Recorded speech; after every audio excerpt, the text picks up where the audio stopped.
Ny mofinainan'io atolotry ny FJKM Ambohijanaka Karafitiavana.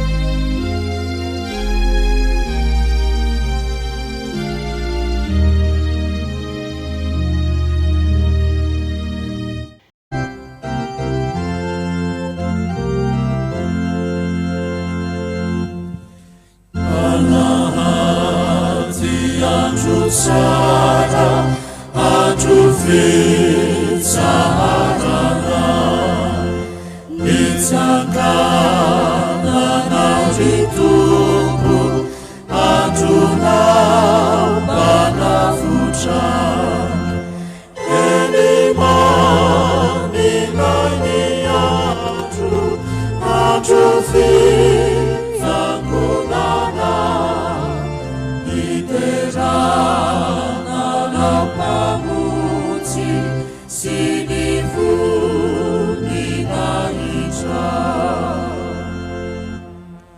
Anio alahady fafito ny volana marsa alahady fatelo amin'ny karemitsika riavana ao anatin'ny fotoana izay fandinian-tena lalina ataon'ny fiangonana mba hirosony mandrakariva ka hitoerany ao anatin'ny finoana dia ny fatokinan'Andriamanitra ary alalahantsika rehetra fa mizaha toetrantsika Andriamanitra ary dia mendrika ny mihavana amin'izany Andriamanitra zany mba azahoantsika koa mifona sy miaiky ny fahadisoantsika sy ny helotsika rehetra eo nateny tsy fataterahana fa io tsy fataterahana io dia mitondra antsika indrindra ho amin'ny faharesena riavana ka mety handresantsika ny fizahan-toetra manainga antsika rehetra ary manasa antsika rehetra ary andro voalohany amin'ny herinandro anio ny FJKM Ambohijanaka Karafitiavana no hitondra ny tenin'Andriamanitra anao ary io mba afaka isika hisaotra n'Andriamanitra amin'ny fitondrany soa indrindra amin'ity alahady ity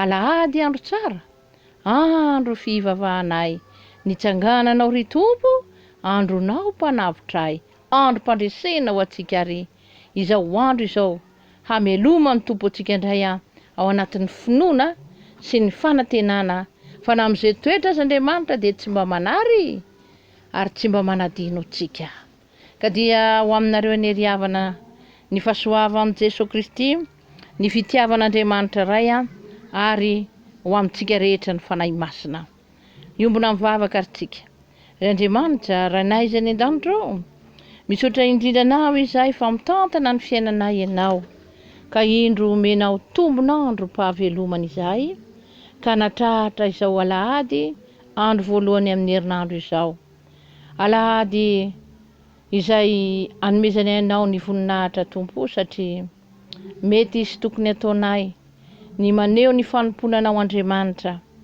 ary izay irianay fatratra dia ianao anatrika ny fotoana rehetra izay tanterahanay na ty am-piangonana zany ka ezaka izay rehetra mba ho tonga aty nefa misy koa ny tsy ho tonga Tompo dia tafajana ny trano any ianao no alala izany ka ny sakana izay manjo azy ireo dia mety evo amin'ny Satana tokoa fa ny rarianay dia mba handresy izy Tompo eo anatrehan'ny fizahan-toetra izay manjo azy ka dia androso mandrakariva eo amin'ny fanarahana anao ka mba ho tonga ty am-piangonana koa nananjara Tompo misy dia misy ary ireo marary ireo azo pahoriana ireo sahirana ianao ane Jesosy omban'izy ireny dia ho tahinao ny teny izay rey eto mba hitondra herim-panahy ho an'ny tsirairay avy ka ampijoro azy ireo amin'ny tena ao anatin'ny finoana ho amin'ny rehetra ary ny fanahy masina dia misaotra indrindra Jesosy fa Tomponay mpamonjinay ianao dia miainoanay amin'ny anaranao Jesosy no angatanay izany vavaka izany saotra koa Tompo raha afaka mangataka izay mamelany eloko ay mamindraha fo aminay fa raha mandinikeloko any ianao dia fantatrao no mampanotanay tsy ho tafajana akory eo anoloan'ny fahamasinanao izay fa fantatra efa tsisy afaka monjy anay afa-tsy ianao Jesosy dia aoka mba ho iainanay ny famelan-keloka izay omenao anay hivelomanay zany ka hitombo ho tsara izay ao anatin'ny fahalalananao Kristy ka dia mba ezaka anao ny sitraponao arovy izay ary mba tsy ho azon'ilay ratsy dia tsy manam-pahefana aminay Satana sy ny miaramilany ka mitenena aminay Jesosy dia ho pakatony teny izay amin'ny anaranao ary Jesosy no ametrarana indray izao fotoana izao ary angatanay ny vavaka rehetra izay voatonona teto. Mitenena Jehovah fa miainy ny mpanomponao. Amen. Ny boky ny Genesis toko 2:20, ny 7:7 ary izany no ten'Andriamanitra izay hovakina amintsika riavana. Genesis toko 2:20, ny 7:7. Anaraka ny famakiana ny tenysika amin'ny anaran'i Jesosy manao hoe: ary rehefa tonga teo amin'ny tany izay efa nolazain'Andriamanitra taminy izy, dia nanorina ny alitara teo i Abrahama ka nandahatra ny kitay, dia namatotra ny sakazanany izy, ka nametraka azy tambonin'ny alitara teo ambonin'ny kitay. Ary Abrahama nanindritra ny tanany ka nandray ny antsy mba hamonono ny zanany. Fa niantso azy ilay anjelin'i Jehovah tany an-danitra ka nanao hoe: ry Abrahama, ry Abrahama! Ary koa izy: inty aho. Dia hoy izy: aza manindritra ny tananao amin'ny zazalahy, ary aza maninona azy akory ianao? Fa hitako izao fa matahotra n'Andriamanitra ianao ka tsy narovanao tamiko ny zanakao, dia ny lahy tokanao. Ary Abrahama nierika nijery ka indro nisy ondry-lahy teo voany, voasanga azotry ny kiridrala ny tandrony. Dia lazy Abrahama ka naka ny ondry-lahy ary nanatitra azy ho fanatitra dorana ho solony ny zanany. Ary ny anaran'izany tany izany dia nataony Abrahama hoe Jehovah Jireh. Dia dia izany no anaovana mandrakariva mandraka ankehitriny hoe any an-tendrombohitra no isehon'i Jehovah. Dia niantso any Abrahama fanirony tany an-danitra ilay anjelin'i Jehovah ka nanao hoe: ny tenako no ny anako, hoy Jehovah, satria nanao izany zavatra izany ianao ka tsy niaro ny zanakao ilay lahy tokanao. Dia hita ianao tokoa aho, ary hamaro dia hamaro ny taranakao, ho tahaka ny kintana eny amin'ny lanitra, sy ho tahaka ny fasika izay eny an-dranomasina, ary ny taranakao azo mivavahady ny fahavalo. Ary amin'ny taranakao no hitahina ny firenena rehetra ambonin'ny tany, satria nanaiky ny teniko ianao. Ary Abrahama dia niverina nakeny amin'ny zatoviny, dia niainga izy ka niaraka nakany Berseba, ary Abrahama dia nonina tany Berseba. Ray masino, manamasina anay amin'ny fahamarinana, ny teninao no fahamarinana. Amen. Dia ho amintsika mandrakariva ny fahasoavan'i Jesosy Kristy riavana. Ny lohahevitra izay banjintsika moa amin'ity volana martsa ity dia ny hoe mampiorina ny mino ny fizahantsoetra. Efa nanomboka hatramin'ny 2 marsa isika teo amin'izao fandaharana Facebook izao no nanaraka ny mofonaina mikasika an'izany. Ary dia mbola anio moa ny alahady voalohany iombonana kosa ao am-piangonana raha mandinika izany lohahevitra izany isika. Ny zava-misy riavana eto amin'izao tantara izao dia milaza indrindra ny antsoina Abrahama, ny antsoin'Andriamanitra ny Abrahama mba hitondra ny zanany, ilay tokana dia Isaka izany mba atao fanatitra ho azy. Fizahany toetra nanjoany Abrahama zany, ary tena mahavay tokoa riavana, satria ny zanakalahy tokana no ianao nanindritra ny tananao aminy ka hamono azy eo amboniny toerana anaovana fatinatitra, ary andoro azy ho may mba ho fanatitra ho an'Andriamanitra.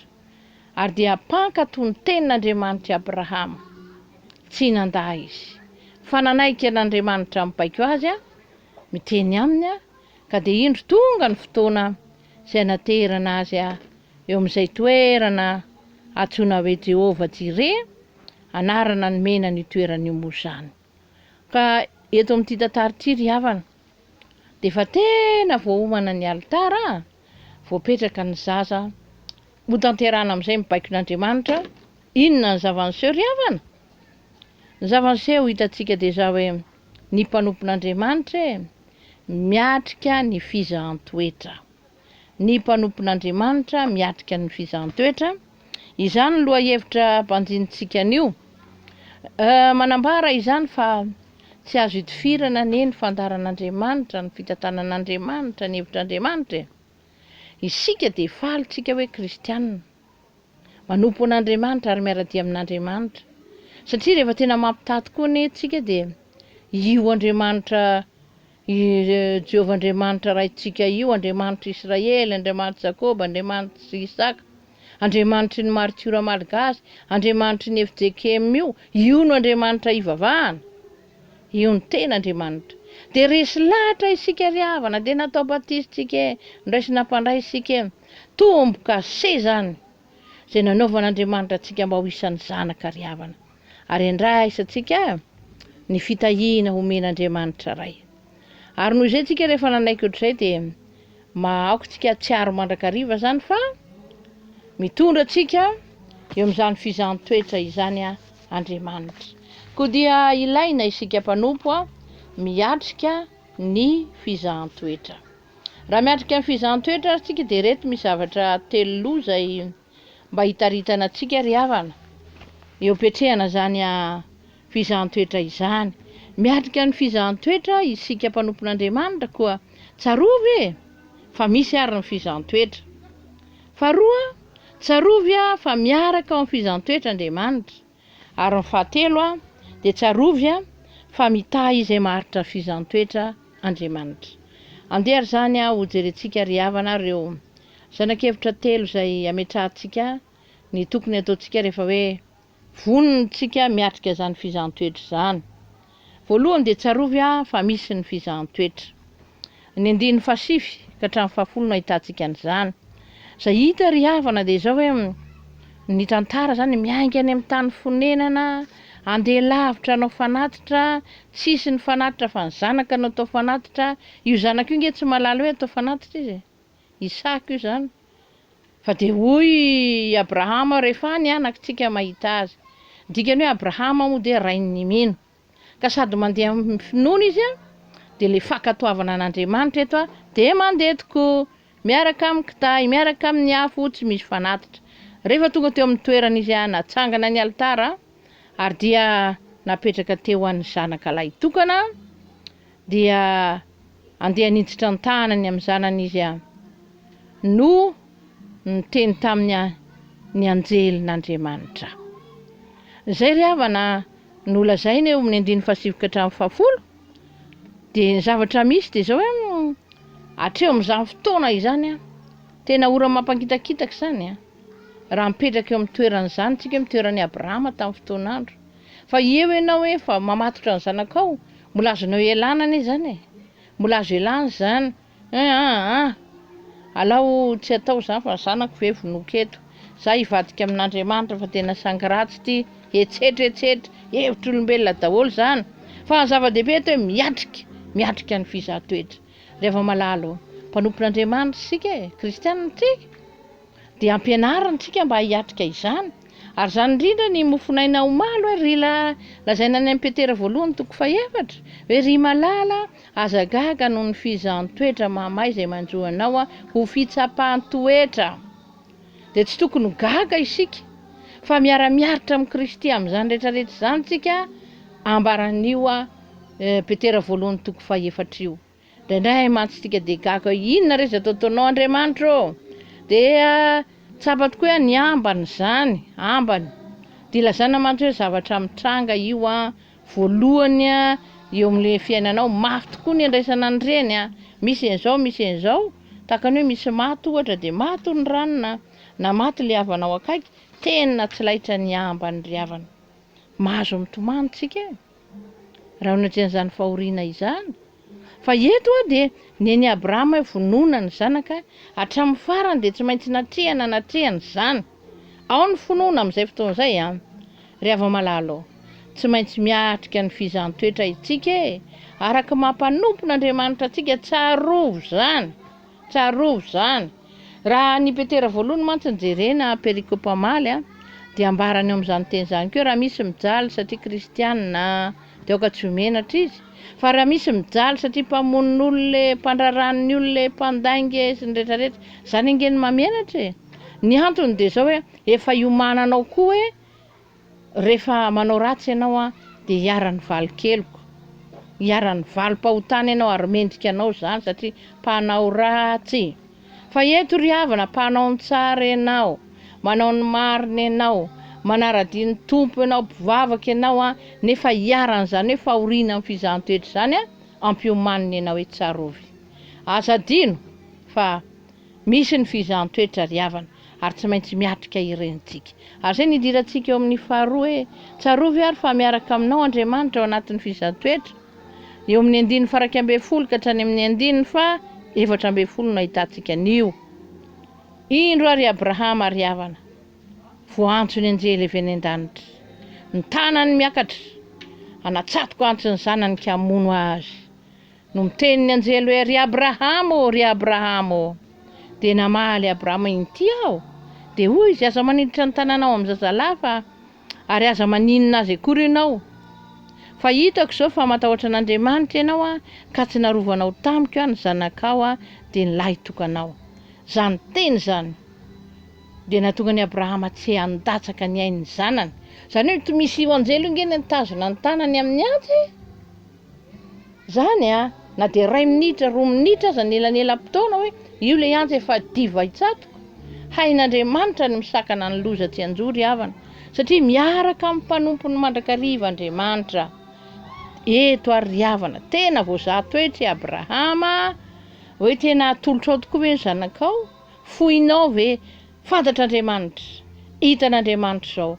Fa tena foy ny Abrahama ho an'Andriamanitra ny zanany ary zany ny fiainan'ny olona mindro ry havana, mahatoky hatramin'ny fahafatesana, manaraka izay ambara ny tenin'Andriamanitra, ary ao koa ny fahatserovana fa misy hevitr'Andriamanitra izay heverana azy ao. Tsarovy ary havana fa miaraka amintsika ny Andriamanitra ao anatin'ny fizahantsoetra. Tsika ireo samy manana azy hoe ino zao zavatra miatra aminao zao, ino zao ianarany ianao mba mivavaka nefa misy an'ito soroa. Fizahantsoetra ny reny nataon'Andriamanitra ampiorina ny finoany aminao mba halalanao fa tianao izy. Andriamanitra koa te hitsapa anao ry havana hoe mba hatraiza moa ny alalan'ny finoanao ty, inona ny ivavahanao, te ho sitrana fotsiny ve de lasa ianao mivavaka, te hazo vola be ve satria Andriamanitra momba anao ny amin'izany. Tsy zany filahana ara-nofo zany no mamaiky fa le filahana ara-panahy ry havana. Ary zay ny baiko ny Jeso amintsika amin'ny filazantsara araka Matthieu 4:1 manao hoe katsaho ny fanjakan'Andriamanitra sy ny fahamarinany de omena ho anareo zany rehetrarehetra zany. Baiko mitarika atsika zany mba halala isika fa tena olona mila famonjena. Ary raha mila famonjena isika de katsaka izany de indro isika ry havana hanompo an'Andriamanitra hatramin'ny farany.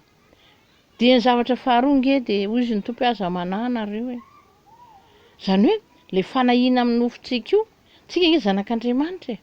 Raha zanak'Andriamanitra ianao hoe de afoiny, de avelany arary, de avelany ijaly, de avelany tsinakanina koa zany ndray satria tsisy vary. Andriamanitra io de mahalala hoe tokony enambary ianao, malagasy ianao zao intelo isan'andro, tokony mba ho salama koa ianao amin'ny fotoanany, tokony mba tokony zoma olombelona rehetrarehetra zany. Ain'Andriamanitra ny manome anao zany. Fa ny andrasana izany ry havana hikatsaka ny fanjakan'Andriamanitra sy ny fahamarinany. Raha tena mpanompon'Andriamanitra tsika de tsarovy fa miaraka aminao ao anatin'izay fizahantsoetra izay Andriamanitra ka tsy mamela anao izy ho rery. Fa indro Andriamanitra miaro anao ao anatin'izany, indro Andriamanitra mampahery anao ao anatin'izany, ary indro Andriamanitra mamaha ny olana ary misakana ny ratsy tsy anjoanao. Tsarovy zany ry havana fa ataon'Andriamanitra zany. Fa ny baiko de hoe mifikira ary mivavaha mandrakariva ka aza mitsahatra zany no ambaran'i Paoly amin'ny Tesalonianina ho antsika ry havana. Fa izany mampitombo ny finoana ary mampitombo ny herim-panahintsika azahoana miatrika izany rehetrarehetra zany. Avero kely hoe miaraka amintsika Andriamanitra ao anatin'ny fizahantsoetra, miaro atsika izy mampahery atsika izy mamaha ny olana izy ary indrindra koa dia mandrava ny sakatsakana rehetra izay mety hanimba ny finoantsika. Fa ny fahatelo farany de izao 5:12 ka hatramin'ny 9:12, tsarovy ary fa mitahy izay maharitra hatramin'ny farany tompo hoe miatrika ny fizahantsoetra tsika. Mamay io Petera, tena mamay io. Samy manana endriky ny fizahn-toetra manjoa azy. Ndraindray io maharitra ela dela ela le fizahn-toetra. Ary ndraindray io tena mavesatra dia mavesatra tokoa e. Mavesatra dia mavesatra tokoa. Endriky ny fizahn-toetra zany lazaina antsika zany. Ka ao anatin'izay ry havana dia inona no tokony ataontsika? Ny fiorenana amin'ny finoana dia ny ahatsiarovatsika fa mitahy izay maharitra hatramin'ny farany tompo. Raha jerena mantsy eo amin'ny 5:20 ka hatramin'ny 20. Abraham eto dia ilazan'Andriamanitra fa tanteran'Andriamanitra izay teny ny anianany taminy. Satria nanatanteraka sy nankatoa ny tenin'Andriamanitra izy. Omen'Andriamanitra azy ny fitahiana maro dia maro ny taranaka ao tahaka ny kitany eny amin'ny lanitra zany tahaka ny fasika eny amoron-dranomasina ny taranaka azo ny vavahady ny fahavalony ianao zany hoe raha miady ianao dia andresy zay ny lazainy. Ary ny taranaka ny tahiana ny firenena rehetra ambony tany dia ambarany amin'ny 19 tapany farany satria nanaiky ny teniko ianao. Ny fitazonana izay nambaran'Andriamanitra zany hoe fankatoavana ny tenin'Andriamanitra ary dia ahatsiarovatsika fa mitahy atsika ny tompo. Aoka ry haharitra isika eo anatin'ny fizahn-toetra mamay izay manjoa atsika dia hatramin'ny farany. Zany hoe mandra-pahafatitsika dia haritra isika. Fiainana feno faharetana amin'ny finoana izany no andrasana amintsika ry havana mba hananantsika indrindra ny fitahian'Andriamanitra izay teny fampanantenana ny meny. Reo amin'ny Baiboly reo voasoratra ao ny teny fampanantenana ho antsika kristianina.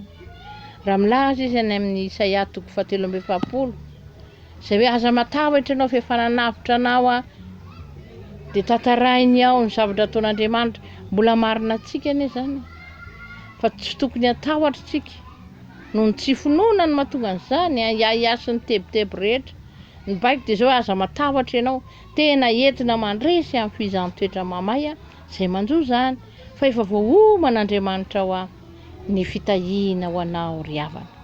Zaho ary ry havana isan'andro tsika dia tokony halala fa eo am-pelantan'Andriamanitra ary ny fiainantsika. Raha eo am-pelantan'Andriamanitra ny fiainantsika dia tsy maintsy ho zahan'ny toetra isika. Ka dia aoka isika ho vonona hiatrika ny fizahn-toetra izay mety manjoa antsika. Dia ny ao an-tsaina ka tokony tsarovana araka ny tenin'Andriamanitra eto dia ny hoe tsarovy fa misy tokoa ny fizahn-toetra. Tsy hoe rehetra ihany no lain'Andriamanitra fanahy na rehetra olo rehetra na ranona fa rehefa mpanompon'Andriamanitra isika dia atsiaro fa misy ny fizahn-toetra. Atsiaro koa isika fa raha miaraka amintsika Andriamanitra na Jesosy Kristy eo amin'izany fizahn-toetra mamay izay manjoa antsika izany. Ary ny farany dia tsarovy fa mitahy azy maharitra hatramin'ny farany tompo. Ny idealintsika dia izao mba haritra hatramin'ny farany eo amin'ny fanarahana ny tompo samy mahereza ry havana dia manantena antsika ho mpandresy satria nandresy Jesosy. Ho an'Andriamanitra irery ihany anie ny voninahitra. Amen.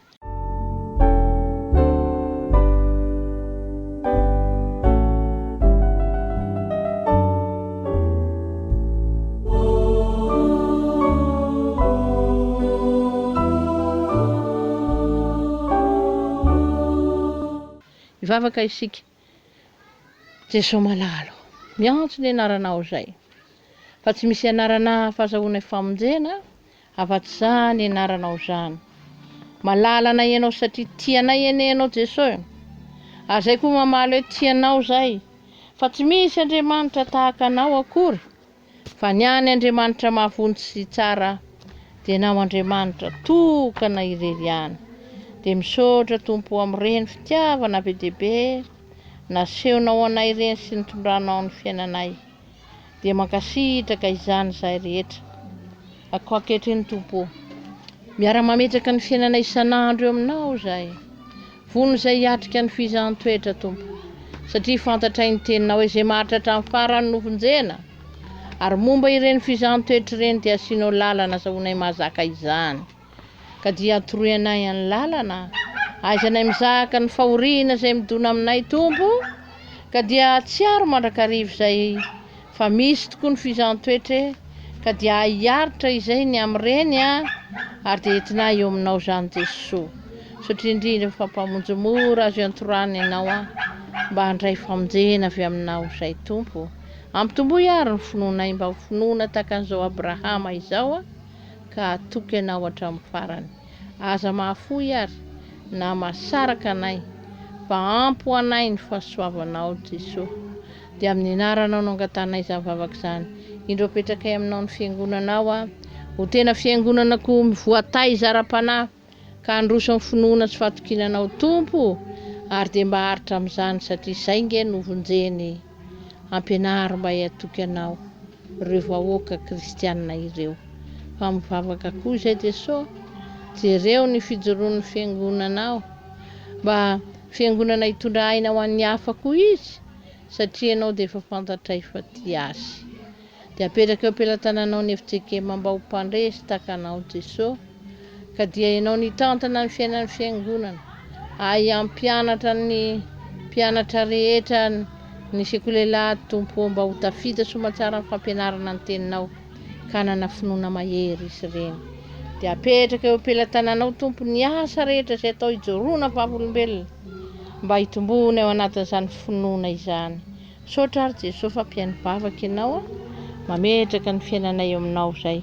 Sitrakay ny manakambana izany vavaka izany amin'ilay vavaka izay nampianarana zanakao manao hoe raina eo izay ny an-danitra ho amasinina anie ny anaranao, ho tonga anie ny fanjakanao, hatao anie ny sitraponao ety an-tany tahaka ny any an-danitra. Omeo anay anio izay nasaza ho anay ary mamelany elokay tahaka ny namelanay izay meloka taminay. Aza mitondra anay ho amin'ny fakapanahy fa manafanay amin'ny ratsy fa anao ny fanjakana sy ny hery ary ny voninahitra mandrakizay. Amen.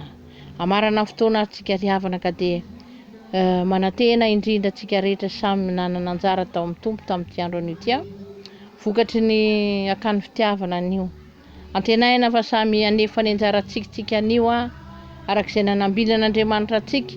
Mbola lavitrezaka ny asa ka dia mbola hisy zavatra matetitetika ataontsika ary dia manantena indrindra fa raha tsy nanao tsika androany dia mbola anao izany tsika amin'ny heriny satria mitohy izany asa lehibe izay ataontsika izany.